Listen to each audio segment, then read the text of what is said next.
This was our field trip, I think, from 3 years ago to UNITO-ICHET, and we have the fuel cell power forklift. And so to kind of take a step back and put some perspective on why we're here and what we're trying to do, we have chemical energy in a fuel. And I think in a PEM fuel cell, we're typically talking about hydrogen, but it could be any type of fuel. And what we want, so we have this fuel, and we want to produce electricity. And so then ultimately what our goal is to go through some type of one or more energy conversion processes to convert this chemical energy in a fuel into electricity. And there's many ways that you can do this. The fuel cell is one type of device. And to kind of give some questions that I want to be answering throughout my lecture today, what are the processes that convert chemical energy into electricity in a fuel cell? And I'll be coming at this from a thermodynamics viewpoint. I think you'll hear about this from different viewpoints over the course of the week. And by having the different viewpoints, I think it will lead to kind of a more holistic understanding of this field. And so almost all of our electricity right now is generated from chemical energy in a fuel. And we do this by like a combustion-powered heat engine. And so I want to compare and contrast this traditional kind of combustion-powered heat engine to a fuel cell so we can start to understand the advantages of the fuel cell, why we're doing research in this area. And then finally, I want to talk about the theoretical limits to the conversion of chemical energy into electricity. And so once again, I'm going to come at this from a very thermodynamic perspective. And I divided my lecture into about 4 sub-lectures. For the first hour and a half, I'm going to try to cut this hour and a half down into maybe about 45 minutes. I have kind of 3 kind of background lectures. Foundations of Thermodynamics, where we develop the first and second law. We'll apply this first and second law to look at a heat engine, which leads to the Carnot efficiency. And then we'll talk about properties and property models. And this will set us up then for the 4th lecture, which we'll come back to after the break, where we specifically kind of pull all of this together and apply it to fuel cells. And so I think this probably depends a lot on where you're coming from in terms of your background. I'm a mechanical engineer, and we have this idea about the Carnot efficiency as being a limiting efficiency for conversion processes, energy conversion processes. And so a lot of mechanical engineers have problems coming into fuel cells because they don't understand how the Carnot efficiency relates to fuel cells. If you're not coming from kind of a mechanical engineering standpoint, you may not have this Carnot efficiency weight behind you, but as mechanical engineers, we do. And so in this first sub-lecture on just the foundations of thermo, I want to develop the first and second law. And so we talk about some type of thermodynamic analyses. We have some type of system, and we have the surroundings, and we define a system boundary. And so specifically, the universe is too broad and too vast to try to model. And so we say we don't want to model the whole universe. We only want to model some small part of the universe. That becomes our system. And then we separate the system from the surroundings through some system boundary. And the way that your analysis proceeds very much depends on where you draw your system boundary. So the analyses are very sensitive to the system boundary. And so I abbreviate system boundary SYSB. The surroundings are just the part of the universe that interacts with the system but are outside the system boundary. We have lots of properties in thermodynamics: mass, moles, temperature, and pressure. And we can divide these into extensive properties and intensive properties. And so as I work through the equations, I will be using these different properties. And so I just want to briefly define what they is. So basically, extensive properties are properties that vary with the size of the system. And so, for example, if I define my system as this classroom, it has some mass of air. If we divide the classroom in half, the mass is cut in half. So we say that the extensive property of mass varies with the extent of the system. Similarly, moles varies with the extent of the system. With temperature and pressure, they're called intensive because they do not vary with the extent of the system. We use some properties like volume and energy and entropy. We have both an extensive and an intensive representation. We can take an extensive property, divide by mass, or maybe number of moles, and we come up with an intensive property. And so we use uppercase for extensive, lowercase for intensive. And if a property has both an extensive and an intensive form, we call the intensive form a specific property. And so we have lots of theories of thermodynamics, 3 types of balances, 3 types of systems, 3 forms of energy, 3 ways energy can cross the system boundary, 3 types of work, 3 types of heat transfer. And I have the asterisk next to the work because, as you will see, we have some other types of work beyond these 3 types, but kind of for energy conversion systems that mechanical engineers are interested in, typically we're only dealing with 3 types of work. And so when we do some analysis, we have a system, we draw a system boundary, and we're very much interested in changes in properties inside the system. And so we use this D, and then the open and closed parentheses just represent any property at all.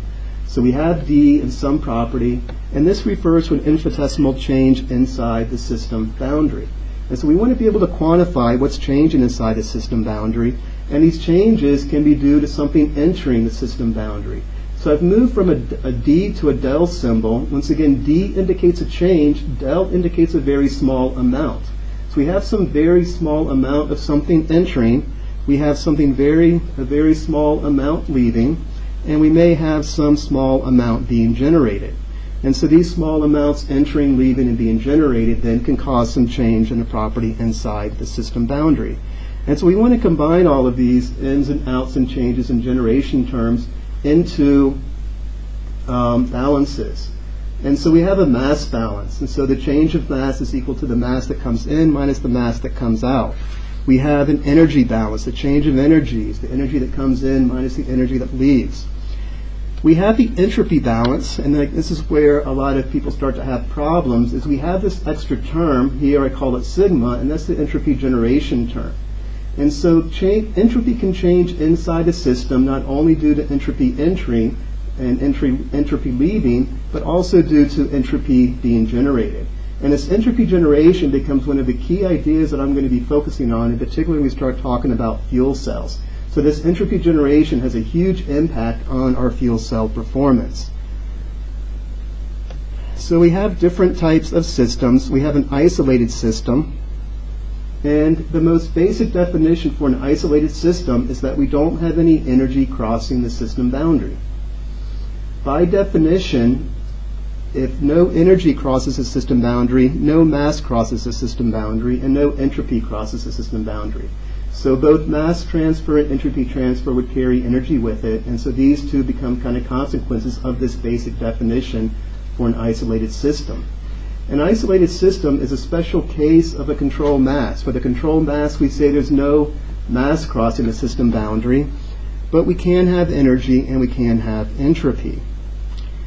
For the control volume, we're interested in systems where we do have mass crossing the system boundary. All mass contains energy, all mass contains entropy. So if you have mass crossing the system boundary, you also have energy and entropy crossing the system boundary.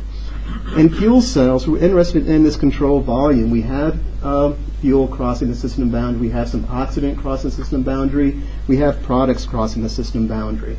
So as you move forward, I'm going to focus in on this control volume analysis and not talk about control masses at all. We have 3 types of energy: potential energy, kinetic energy, and internal energy. And I'm trying to think about something. No, I'm going to drop something. So basically, if you think about my keys at this point have some potential energy in them. And when I drop them, we have an energy conversion process. We have the conversion of potential energy into kinetic energy, and then upon impact, we have the conversion of kinetic energy into internal energy. And so the internal energy could be represented as, or measured in terms of like a very slight temperature rise in the temperature of the keys. And significantly, energy is conserved during this process. And so just based on the first law, there's nothing in the first law that says if I hold my hand here, my keys could spontaneously rise up and come into my hand. That would satisfy the first law. We know, though, based on reality, that this would never happen, and we'll come back to this idea, but it's due to entropy generation. And so there is no entropy generation. We convert potential energy into kinetic energy, but when we convert kinetic energy into internal energy, we do have this entropy being generated, And this entropy generation is related to a decrease in the quality of our energy. And so we'll come back to this idea about entropy generation being related to decrease in the quality of energy. So energy is conserved, but the quality is not. If you've heard the term exergy, then the exergy destroyed is related to the entropy being generated.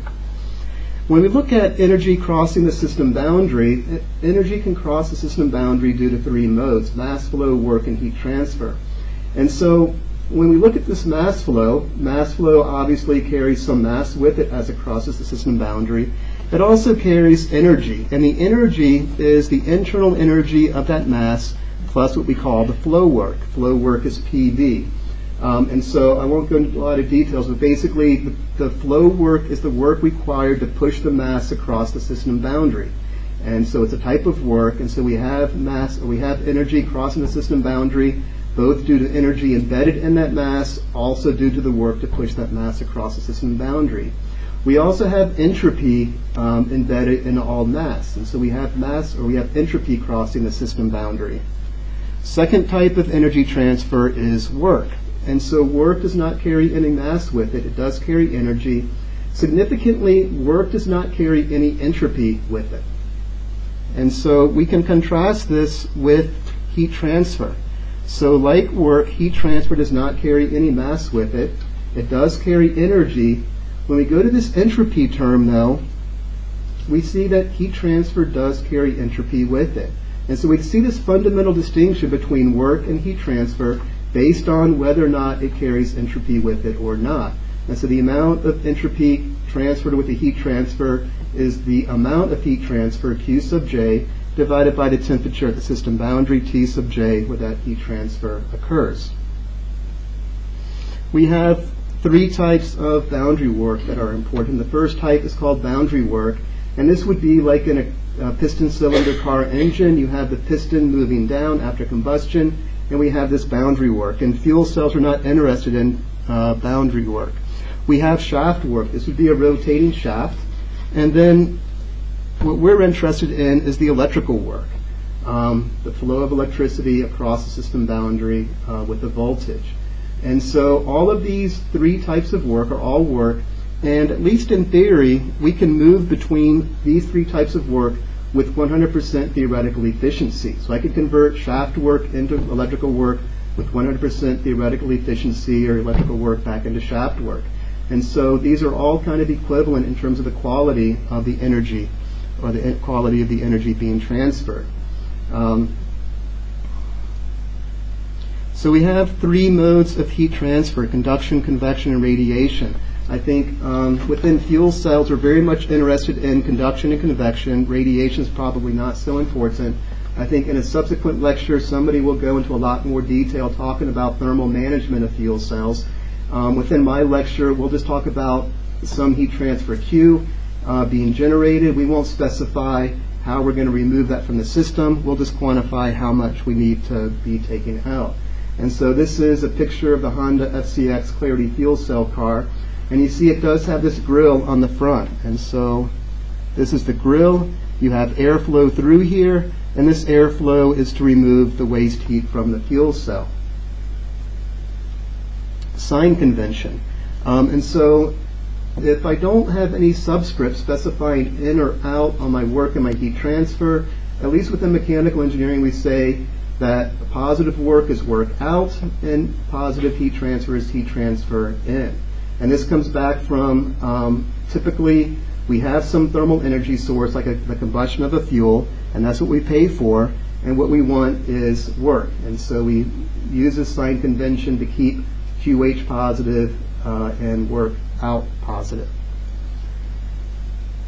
And so then we can embed all of these and start writing balances on a little bit more detailed basis. And so the initial balances I wrote, we just had E in and E out. It really did not guide our thinking very much into how we can start to analyze fuel cells. When we start to say, okay, we can only have three modes of energy transfer: work, heat transfer, and mass flow, I can then embed these three modes of heat transfer into my energy balance.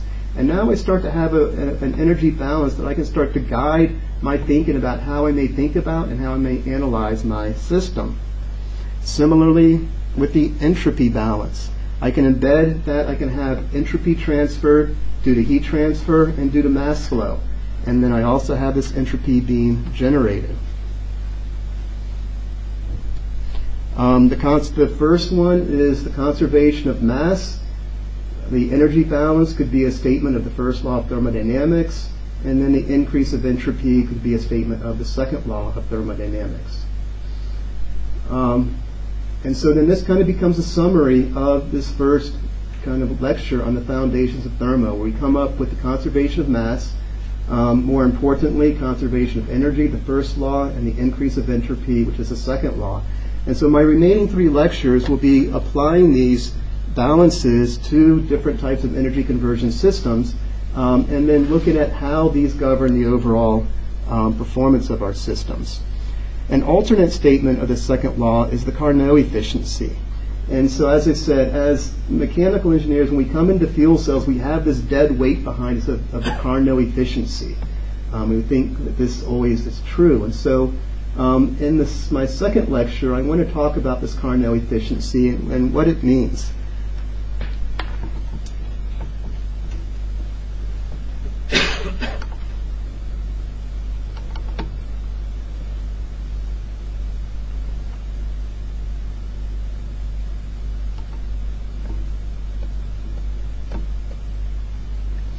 Okay, so then to kind of go back to this big picture, we said that our goal is we have some chemical energy in a fuel, and we want to make this into electricity. And we do this a lot right now. We're not using fuel cells, but we do use combustion-powered heat engines. And so the majority of our electricity right now is generated by some energy conversion process where we convert chemical energy into electricity. So ultimately with fuel cells, we're going to be competing, at least for large-scale kind of maybe automotive applications and electricity generation, we're going to be competing against combustion-powered heat engines. I don't know if this is still true or not, but at least a few years ago, I know BMW had the idea that hydrogen as a fuel is good, but fuel cells are going to be really difficult to do. And so BMW was looking at using hydrogen in a traditional combustion-powered heat engine. So you have all the benefits of hydrogen in terms of no carbon, but you don't have the fuel cell. And so we can think about this as an alternative to a fuel cell. And later on, one of my later lectures, I'll come and I'll contrast kind of the overall conversion efficiencies and performance of these 2 different types of energy conversion technologies. And so basically in this lecture, what I want to do is to take the first and second law that we developed in the first lecture and apply it to come up with the Carnot efficiency. So then this is basically a schematic of where most of our electricity comes right now. We do have this chemical energy in a fuel, and so this would mostly be right now either coal or natural gas. You go through some combustion process, and you convert this chemical energy into a high-temperature thermal energy. And then we use a heat engine to convert this high-temperature thermal energy into shaft work, and then convert the shaft work into electricity using an electric generator. And so in the current lecture, I'm going to focus on this heat engine, which is the conversion of a high-temperature thermal energy into shaft work. So then we can kind of represent this heat engine schematically very simply as we have some high-temperature heat transfer in. This is what we pay for. We pay for the natural gas. We pay for the hydrogen. We pay for the coal. We have the electricity that comes out. This is what we want. And then we have some waste heat transfer that comes out. And so I'll be using this simplified representation in the analyses. And so when we think about this, TH is often limited by material considerations. Specifically, if you look at the efficiency of a gas turbine engine over the past maybe 50 years, the efficiency of a gas turbine engine has been steadily increasing, and a lot of this is due to better materials. And so if the temperature in a gas turbine becomes too high, the materials fail. So we have this upper limit material consideration for T sub H. And so T sub H can be thought of as some maybe material limitation. T sub C is limited by the temperature of the surroundings. We have this heat transfer. We want to dump this into some cold area. So we look around us and find what the coldest thing around us is, and we dump our energy into it. This could be the air. It could be a lake. But we look to the surroundings for T sub C. And then Q sub H is limited by how much fuel we combust. So we have to dig up the coal, we have to somehow get the natural gas out of the ground, we have to somehow produce hydrogen. And so a relevant question could be, okay, if we fix T sub H based on material limitations, we fix T sub C based on the temperature of the surroundings, fix Q sub H because we have some amount of fuel, what's the maximum work that we can produce for this fuel? So that becomes kind of the goal for this discussion. And so this square is supposed to be a circle, and so it didn't come up properly. But anyway, if you have a circle over an integral, this is called a cyclical integral, and it's an integral over a complete cycle. We made a distinction between an infinitesimal change and a property, which is d.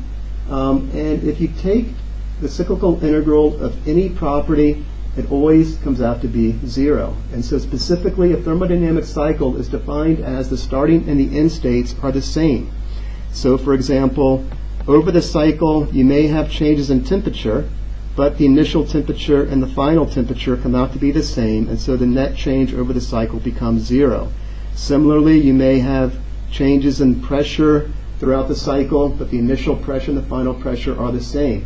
And this holds true for all thermodynamic properties, and so the cyclical integral of any thermodynamic property becomes 0.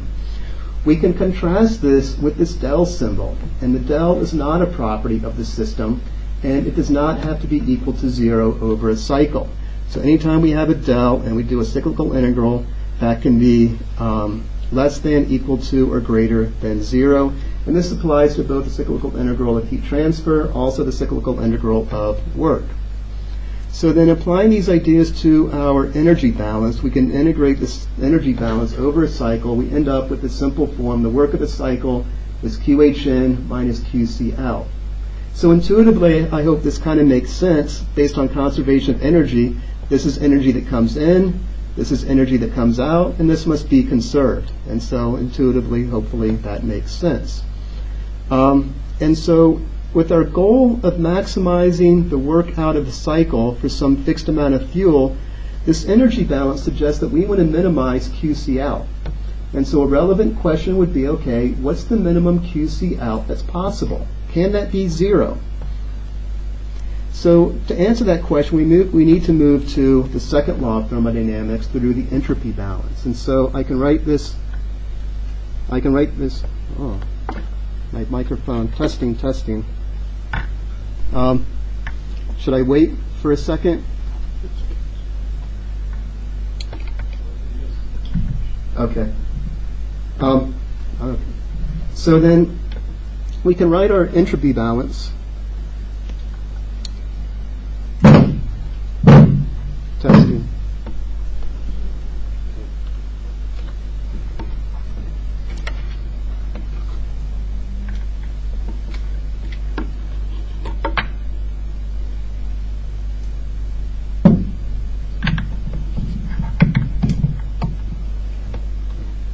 Testing. Testing. Okay.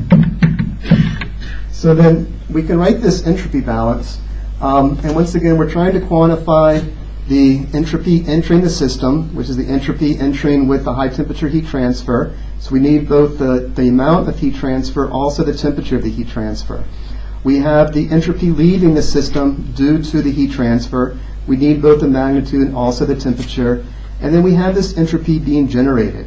And so then I can solve for my QC out, and I come up with a simple relationship. And significantly, if TC is greater than 0 Kelvin, or TH is less than infinity Kelvin, or infinity any temperature scale, I have to have QC out. So this, or QC out greater than 0. So this says that thermodynamically, based on the second law, QC out has to be greater than 0. Additionally, we see from this entropy generation term that the more entropy I generate, the more QC out I have. We can substitute this back into my energy balance, QHN minus QC out. We have this QC out term, and then I can do some rearranging to this simpler form, and basically this entropy generation must be greater than 0 for any real process, equal to 0 for any ideal process, and less than 0 is impossible. So going back to this idea of dropping my keys, as we said, when my keys impacted the floor, we had entropy generation.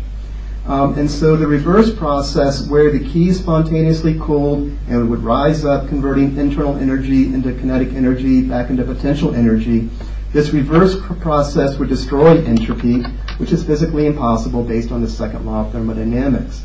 And so then looking at this equation, we say, okay, if we want to maximize the work out for these constraints, we want to minimize the entropy being generated, at least in the ideal case, that's going to go to 0. And so this kind of becomes, especially when we deal with thermodynamics and we work with energy conversion systems, our goal is typically to minimize entropy generation. We may not realize this is our goal, but ultimately this is what we're trying to do. And so then we can define a performance metric as a thermal efficiency, energy transfer we want divided by energy transfer we pay for, and substitute back in, we come up with this equation, thermal efficiency. This is a general equation, and so this applies to all heat engines. And once again, we see this entropy generation term here. As this becomes large, our thermal efficiency becomes small. And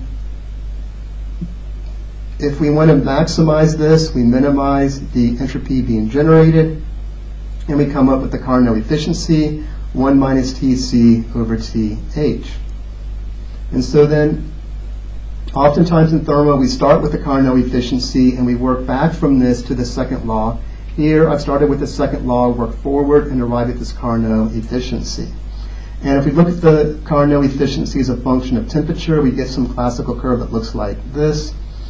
And very importantly, this Carnot efficiency is a theoretical limit imposed by the second law of thermodynamics on the conversion of heat into work.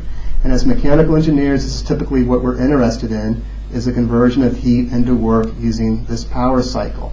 And so once again, we have this kind of weight as a mechanical engineer of this Carnot efficiency, and that the Carnot efficiency increases with T sub H.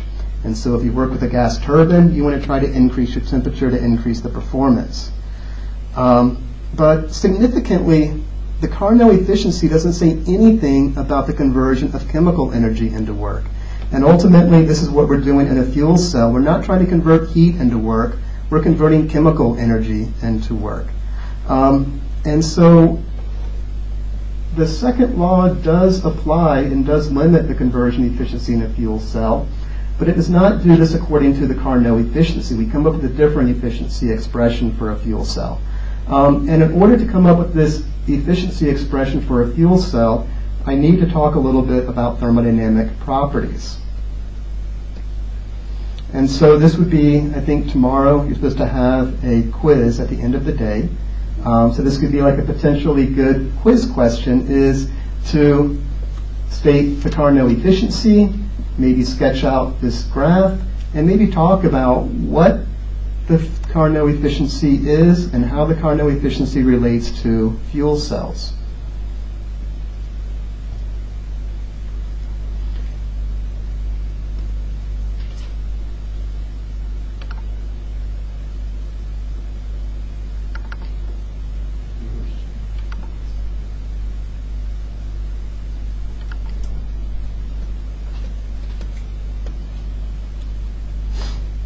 So once again, to pick up where we left off, in a fuel cell, we're not trying to convert heat into work.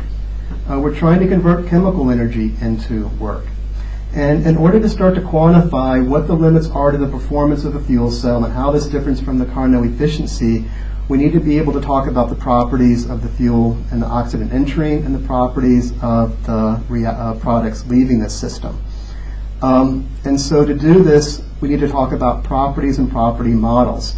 And so in this third lecture, I'll talk about properties and property models, and then we'll take a break. And then in this final lecture, the long one, I'll be talking about how all of this applies to fuel cells.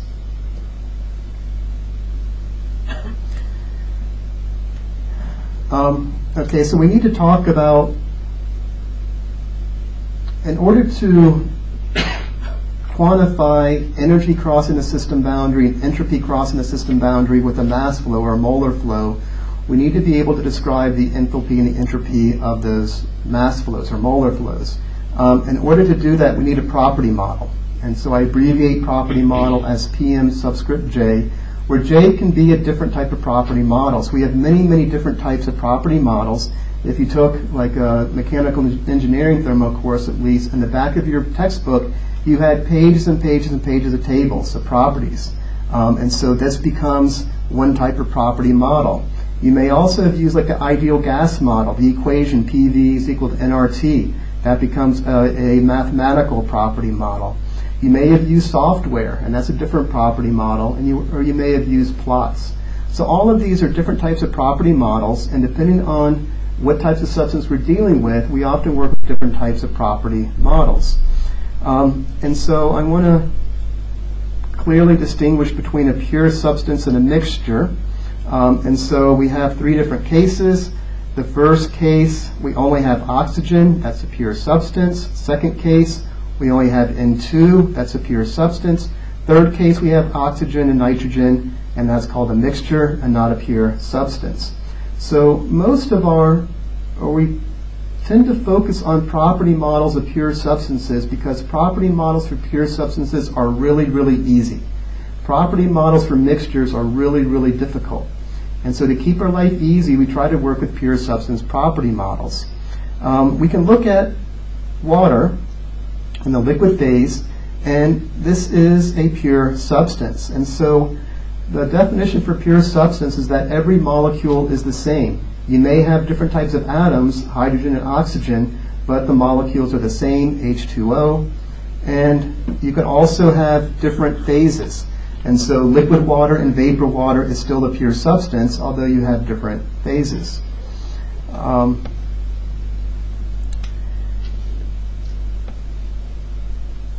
So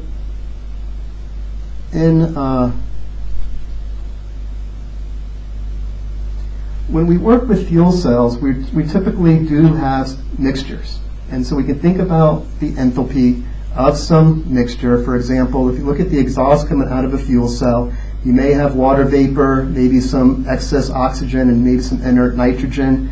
And so if you look at your property model for the pure substance, maybe each for oxygen, nitrogen, and water vapor.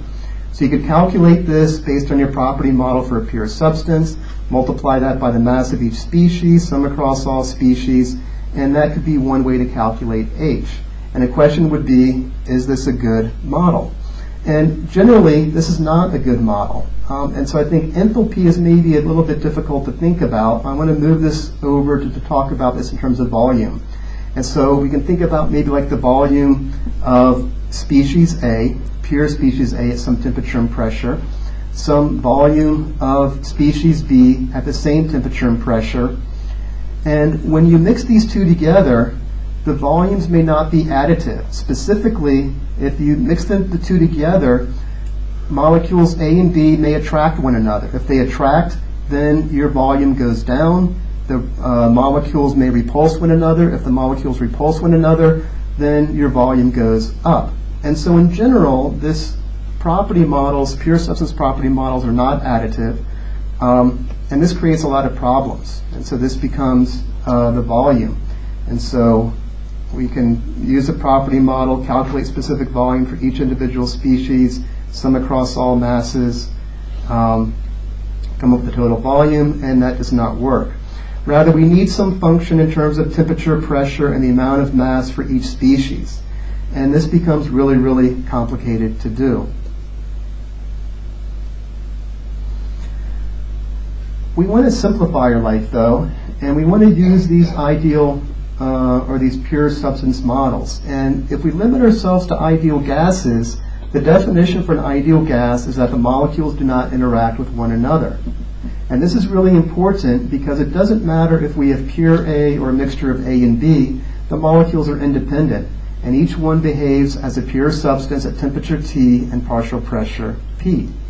And so then within a fuel cell, the gases typically do behave as an ideal gas, and so we're at a relatively low pressure, and equations like the ideal gas model PV is equal to MRT typically do a really, really good job of modeling the substances.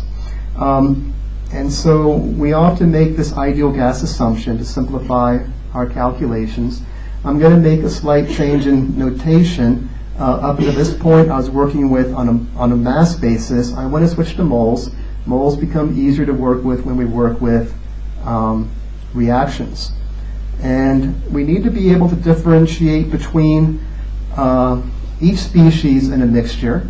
And so I'll subscript this J, so we can talk about like the number of moles of species J. And we need to cleanly differentiate this between the properties of the mixture, and so like total moles. And if I'm talking about the total moles, I don't use a subscript, and so the total moles would be the sum of the moles across all of the species. So then in summary, some property without a subscript is the property of the mixture. The property with a subscript is a property of the jth species. For ideal gases, we have a mole fraction, which is the number of moles of the jth species divided by total number of moles, and we have a partial pressure, where if we take the total pressure multiplied by the mole fraction, we come up with the partial pressure for the species. And significantly, while this mole fraction is general to all mixtures, ideal gas and non-ideal gases, this partial pressure model only works for ideal gases, but we're going to be working with ideal gases. This works for us. And so then what's really nice for an ideal gas then is that we have a property model, for example, for pure oxygen. And for an ideal gas, enthalpy is strictly a function of temperature. So we can have a property model for pure oxygen, a property model for pure nitrogen, multiply each one of these by the number of moles, sum this up, we get total enthalpy. And this is not a function of pressure. So enthalpy for an ideal gas is strictly a function of temperature. Similarly, we have property models for pure oxygen, pure nitrogen. We can use each one of these, multiply by the number of moles, and come up with the total entropy for this system. We also often produce liquid water in our fuel cells, and when we model this thermodynamically, we assume that there's a complete phase separation where we model the liquid water as being pure, and so pure water. Separate from that, we have the gaseous phase or vapor phase, which is an ideal gas mixture. And so then we can combine these two models where we model the vapor and gases as an ideal gas mixture. We model the water as a pure liquid. When we work with reactions, we need to work with what are called standard enthalpies and absolute entropies. And so one way to kind of think about this is about maybe like the height of a mountain conceptually. So you have two mountains, you can think about maybe climbing these mountains. And so someone may start at the base of this first mountain and climb all the way up. Someone else may start at the base of the second mountain and climb all the way up. This first person says, I climb higher than you did. I climb more than you did. The second person says, no, I'm at a higher point. And so you can think about measuring the height of the mountain relative to the base of the mountain or relative to some common reference point. And so if you're mountain climbing, maybe just the change in elevation will make a lot of sense. But if you're trying to define how tall the mountain is, ultimately you do this relative to sea level. We have a similar thing with enthalpy, where we have what's called the enthalpy of formation, and this would be equivalent to the enthalpy change between sea level and the base of the mountain. And then we have some change of enthalpy, which is the change of enthalpy between the base of the mountain and the peak of the mountain. As you move from mountain to mountain, the enthalpy of the formation may change. So mathematically then, we say that the enthalpy at some temperature and partial pressure is the enthalpy of formation at the reference temperature and pressure plus this delta H.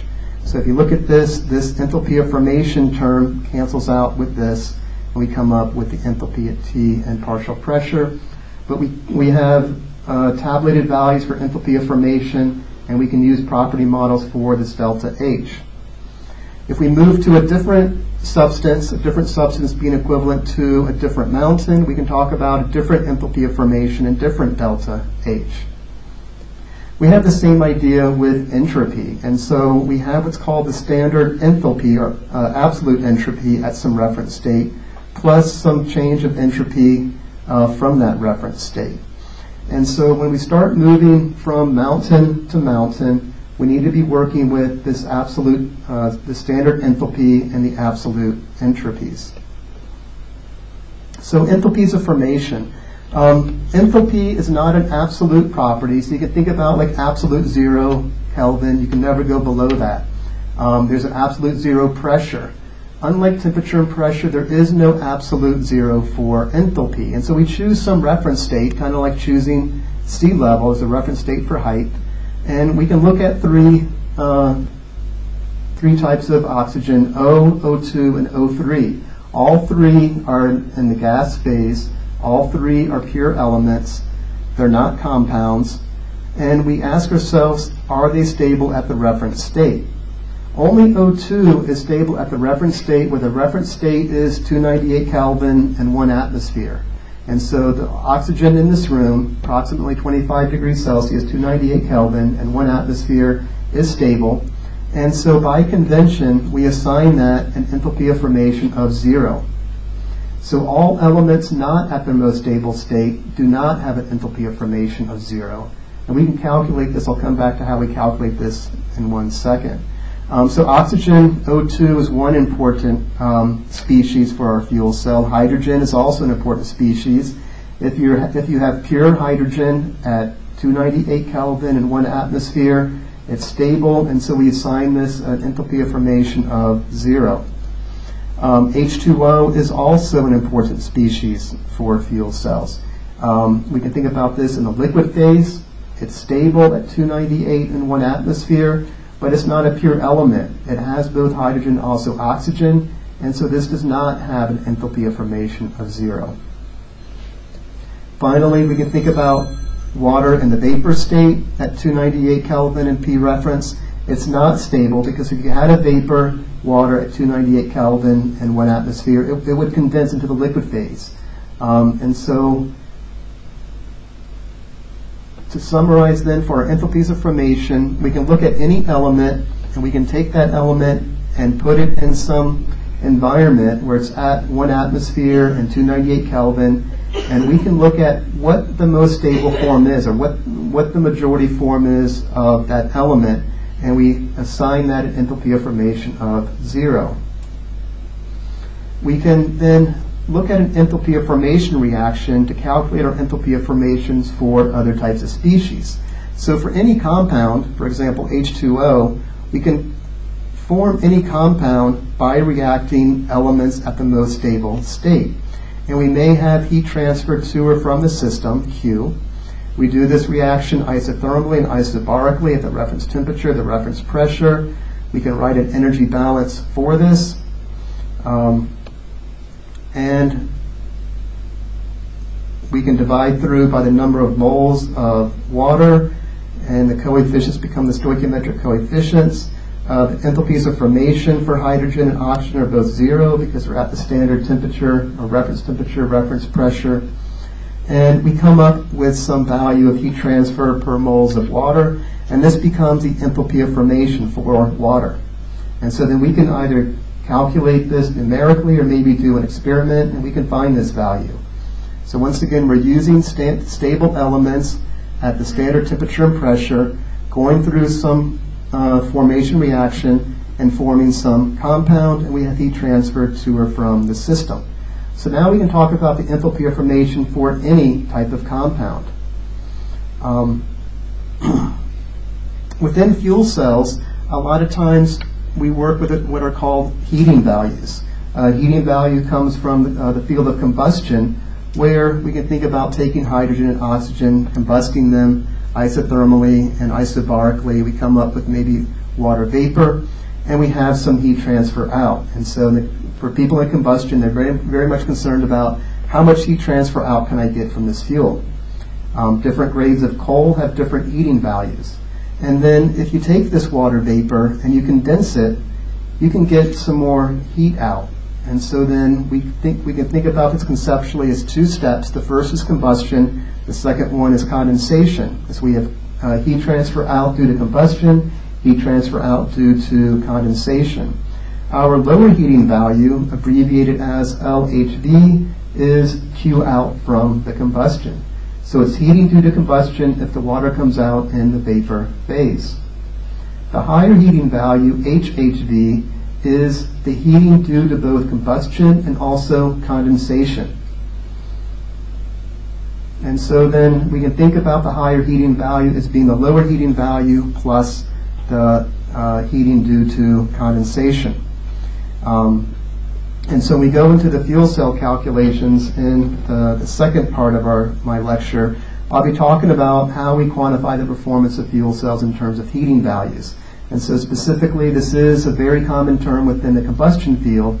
And because fuel cells are seen as an alternative to combustion-powered heat engines, in a lot of cases we've adopted this heating value idea and applied it to fuel cells. So to contrast the enthalpy of formation and the heating value, they kind of look similar for hydrogen, but if we move to some other fuel like methane, CH4, methane is the predominant component in natural gas. And so our formation reaction would be taking solid carbon, reacting with 2 moles of H2 in the gaseous phase. We come up with CH4, and we have some heat transfer. And this would be related to the enthalpy of formation for methane. Conversely, for our heating value, we take methane, we combust it with oxygen, we produce CO2 and water vapor. That's our lower heating value. If we take this water vapor and condense it, we have some more heat transfer out, and now we have our higher heating value. So then, possible quiz questions. Define enthalpy of formation, higher heating value, and lower heating value. Very importantly, when we have these reactions, we need to be working with enthalpies of formation, absolute entropies. The heating values quantify the thermal energy released by a combustion reaction. And they're also, it's not only the thermal energy, so in combustion, all of the energy is released as thermal energy, but the heating value just defines the total amount of energy being released. And so we talk about a fuel cell reaction, we also have energy being released, and so we can talk about lower heating values and higher heating values for our fuel cells.